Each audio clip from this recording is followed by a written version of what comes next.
السلام علیکم ورحمۃ اللہ وبرکاتہ۔ آج ہم انشاءاللہ تیسرا سبق پڑھیں گے۔ کسی بھی اسم کے متعلق مکمل معلومات کے لیے 4 باتوں کا علم ہونا ضروری ہے۔ مثلا یہ ایک اسم ہے کتاب،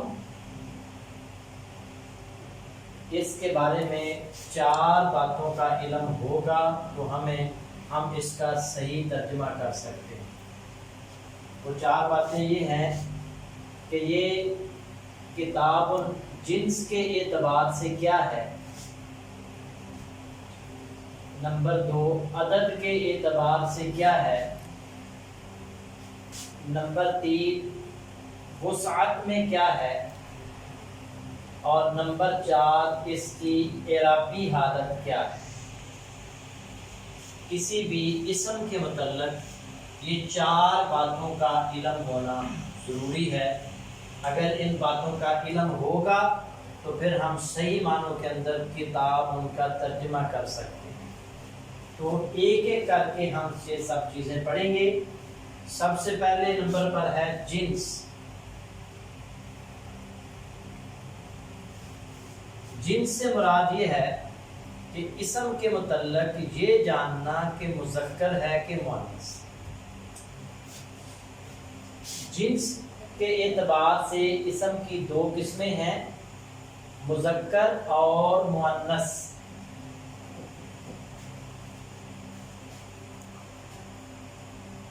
مذکر چونکہ اصل ہے، اس کی پہچان کی کوئی علامت نہیں ہے۔ مؤنث جو ہے اس کی 2 قسمیں ہیں، مؤنث حقیقی اور مؤنث غیر حقیقی۔ اگر ہمیں مؤنث کی سمجھ آ جائے تو وہ الفاظ مؤنث ان کے علاوہ باقی سب مذکر ہوں۔ مؤنث حقیقی کہتے ہیں جاندار جو چیزیں ہیں ان میں نر اور مادے کا تصور موجود ہے۔ جاندار اشیاء میں، جاندار اسماء میں جو نر چیزیں ہوتی ہیں انہیں مذکر کہتے ہیں، اور جو مادہ چیزیں ہوتی ہیں انہیں مؤنث کہتے ہیں۔ جیسے یہ دیکھیں، ہر زبان کے اندر امن کہتے ہیں ماں کو۔ اگر آپ سے پوچھا جائے کہ یہ مذکر ہے کہ مؤنث تو آپ بتائیں گے کہ مؤنث ہے۔ اسی طرح بنتن بیٹی، آپ فوراً بتائیں گے کہ یہ مؤنث استعمال ہوتا ہے۔ جاندار اشیاء میں جو اسماء مؤنث استعمال ہوتے ہیں انہیں مؤنث حقیقی کہا جاتا ہے۔ جس کے مقابلے میں نر موجود ہو، امن اس کے مقابلے میں ابن ہے باپ، بنتن بیٹی کو کہتے ہیں، اس کے مقابلے میں ابن بیٹا۔ اسی طرح یہ دیکھیں، اختن بہن، امرأتن عورت،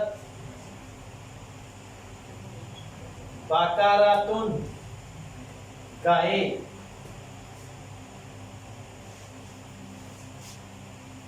ناقۃ اونٹنی۔ تو یہ انہیں کہتے ہیں مؤنث حقیقی، جس کے مقابلے میں نر موجود ہو۔ اور مؤنث غیر حقیقی جو غیر جاندار اشیاء ہیں اس میں بھی مذکر اور مؤنث کا تصور موجود ہوتا ہے۔ مثلا ہم اپنی زبان اردو میں دیکھ لیں کہ ہم کہتے ہیں یہ میری کرسی ہے۔ یہ کوئی یہ نہیں کہتا کہ یہ میرا کرسی ہے۔ کرسی ہماری زبان کے اندر جو ہے وہ مؤنث استعمال ہوتا ہے، اور میری اور میرے سے پتہ چلتا ہے کہ یہ مذکر ہے کہ مؤنث۔ تو غیر جاندار اشیاء میں بھی مذکر اور مؤنث کا تصور جس طرح اردو میں ہے اسی طرح عربی میں بھی ہے۔ مثلا یہ میرا گھر ہے، ہم یہ نہیں کہتے یہ میری گھر ہے، یہ میرا گھر ہے، تو یہ ہماری دیوار ہے، یہ ہمارے گھر کی دیوار ہے، کوئی یہ نہیں کہتا کہ یہ ہمارے گھر کا دیوار ہے۔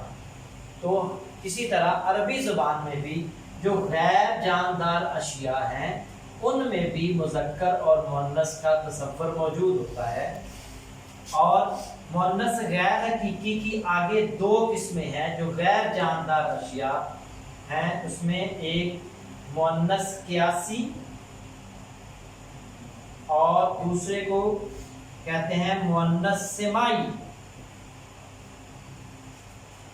مؤنث غیر حقیقی غیر جاندار اشیاء، اس کی دو قسمیں ہیں، مؤنث قیاسی اور مؤنث سمائی۔ مؤنث قیاسی کہتے ہیں غیر جاندار اشیاء میں تین علامتوں میں سے کوئی ایک علامت پائی جائے تو وہ مؤنث ہو۔ جیسے یہ دیکھیں، پہلی علامت ہے گول تا،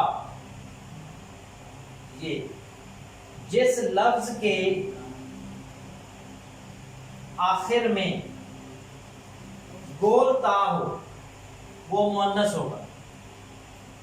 جیسے شجرۃ،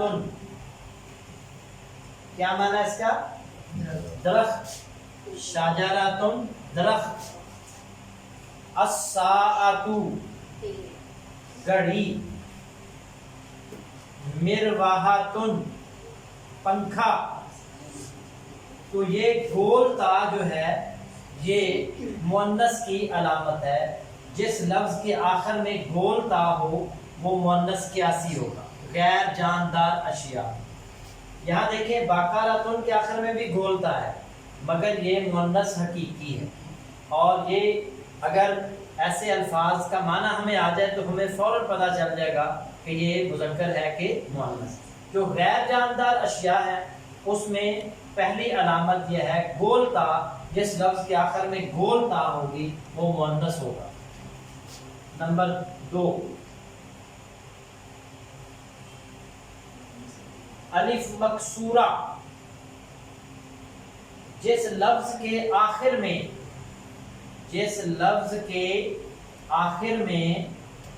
الف مکسورہ ہو۔ الف مکسورہ یہ ہے یا اس سے پہلے کھڑی زبر، یہ بھی مؤنث کی علامت ہے، پہچان ہے۔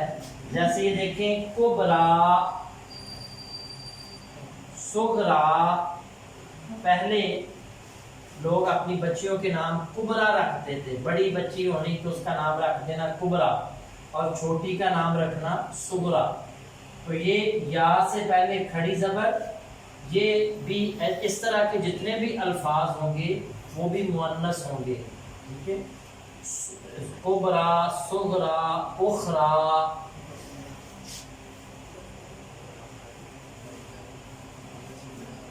تیسری علامت یہ ہے جس لفظ کے آخر میں الف ممدودہ ہو۔ الف ممدودہ، جس لفظ کے آخر میں الف ممدودہ، الف ممدودہ یہ ہے الف اور اس کے اوپر بڑی مد اور آخر میں جزم، حمزہ، آخر میں حمزہ، یہ علامت جس کے آخر میں ہوگی وہ بھی مؤنث ہوگا۔ جیسے